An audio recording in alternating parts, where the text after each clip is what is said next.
Hello बच्चों, यहाँ पे प्रश्न है कि यदि ए एक अवयव है तो चार विकल्प है, कौन सा विकल्प सही होगा ये हमें ज्ञात करना है। तो देखिए, इस प्रश्न का अगर मैं मुख्य अवधारणा लिखूं तो क्या होगा।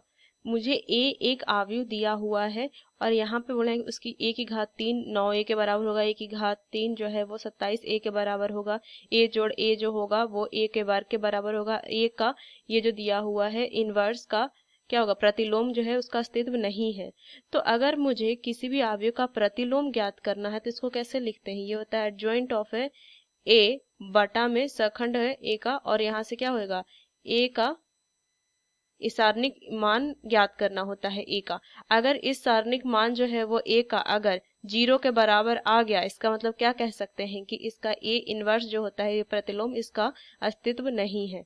मतलब कि ए प्रतिलोम का अस्तित्व नहीं है।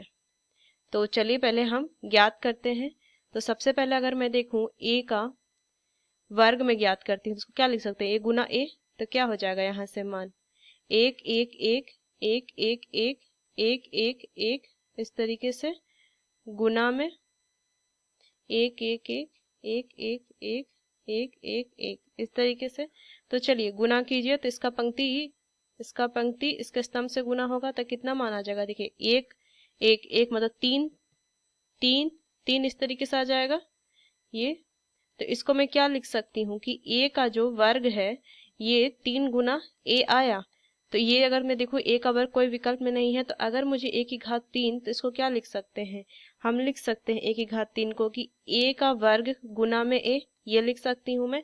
तो क्या हो जाएगा 3a, ये 3a आया है गुना में ए, तो कितना हो जाएगा मान 3a की घात 2, ये लिख सकते हैं। तो ये आ जाएगा मेरा 3 गुना ए की घात 2 क्या था 3a, इसका मतलब ये मान जो आ जाएगा 9a के बराबर आ जाएगा। मतलब कि ए की घात 3 जो आ गई 9a के बराबर है। तो देखिए पहला विकल्प तो यहाँ से सही होगा। अब यहाँ से ये मेरा गलत हो जाएगा। अब ए जोड़ ए, अगर मैं इनको जोड़ दूं 1 1 1 1 1 1 1 1 1 और 1 1 1, 3/3 का दोनों अवयव है तो इसको हम जोड़ सकते हैं। तो क्या हो जाएगा 1 जोड़ 1, तो ये 2 2 2 2 2 2, ये इस तरीके से आ जाएगा। ये भी 3/3 का अवयव आ जाएगा। तो यहाँ से हम क्या कह सकते हैं कि ए का वर्ग जो होगा ना 2 गुना ए होगा। ए का वर्ग 2 गुना, सॉरी ए का वर्ग नहीं, ए जोड़े ए जोड़ ए जो होगा ना 2 गुना ए होगा।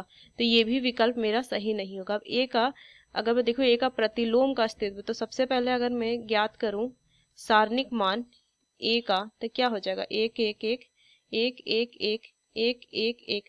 अब देखिए इसकी जो पंक्ति है, अगर सारणिक में किसी भी दो पंक्ति या दो स्तंभ के जो अवयव हैं समान होते हैं तो उसका सारणिक मान 0 होता है। तो यहाँ से हम कह सकते हैं कि R1 बराबर R2 बराबर R3 है। उस तरीके से C1 जो है बराबर है C2 बराबर C3 का। तो यहाँ से सारणिक मान जो हो जाएगा वो 0 आ जाएगा। और सारणिक मान अगर 0 है तो मैं कह सकती हूँ कि ए का प्रतिलोम का अस्तित्व नहीं है।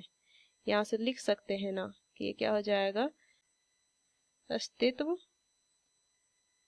नहीं है। तो कौन सा विकल्प हो जाएगा, 2 विकल्प इसके सही उत्तर हो जाएंगे। यहाँ से अगर मैं देखूं तो कौन सा विकल्प, एक तो ये विकल्प डी और एक विकल्प ए। तो इस मुख्य अवधारणा का इस्तेमाल करके मैंने इस प्रश्न को हल किया। आशा करते हैं प्रश्न आपको समझ में आए। धन्यवाद।